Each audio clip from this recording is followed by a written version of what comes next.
আচ্ছা, তো দুঃখ পাওয়ার কিছু নেই, চোর বিকালবেলা ফোন ফেরত দিয়ে যাবে। তাই নাকি? আরে তোমার ফোনে আমি এমন 3টে সেটিং অন করে রেখেছিলাম যেটা তুমিও জানো না। কিভাবে করলে? কি আপনারা জানেন না? তাহলে আজকে জেনে নিন, আপনার ফোন যদি চুরি হয়ে যায় তাহলে কেন চোর সেই ফোনটা নিয়ে কিচ্ছু করতে পারবে না। খুব সহজে ফোন খুঁজে পাওয়া যাবে। চোর তো ফোন সুইচ অফ করে দেবে। জানি তো, ফোন সুইচ অফ করে দিতে পারে। তার জন্য আমি একটা সেটিং অন করে রেখেছি। যে কোনো অ্যান্ড্রয়েড ফোনের সেটিং এ গিয়ে সিকিউরিটি এন্ড প্রাইভেসি অপশনটা খুঁজে বার করতে হবে। Required password to power off অপশনে যেতে হবে, সেটাকে আমি অন করে রেখেছি। এবার চোর যতবারই ফোন অফ করতে যাবে পাসওয়ার্ড চাইবে, ব্যাস অফ করতে পারবে না।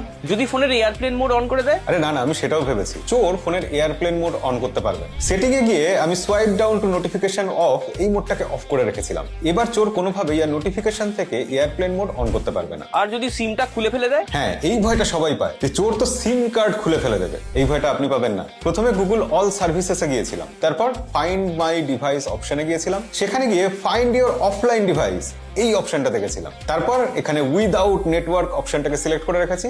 এবার চোর যদি সিম কার্ড খুলে ফেলেও দেয়, ফোন যদি অফলাইনও থাকে, তাও ফোনের কারেন্ট লোকেশন আমরা সব সময় দেখতে পাবো। কি এবার আপনারও মনে হচ্ছে তো ফোন চুরি হয়ে গেলে খুঁজে পেতে অতটা অসুবিধা হবে না? আর যদি আপনার কাছে স্যামসাং এর মোবাইল থাকে, তাহলে ফাইন্ড মাই মোবাইল থেকে অফলাইন ফাইন্ডিং এই অপশনটাকে অন করে দিতে হবে। তবে ভবিষ্যতে আপনার ফোন নিয়ে আরো অনেক সমস্যা হতে পারে, সেগুলোর সমাধান জানার জন্য আমাদেরকে ফলো করে রাখুন।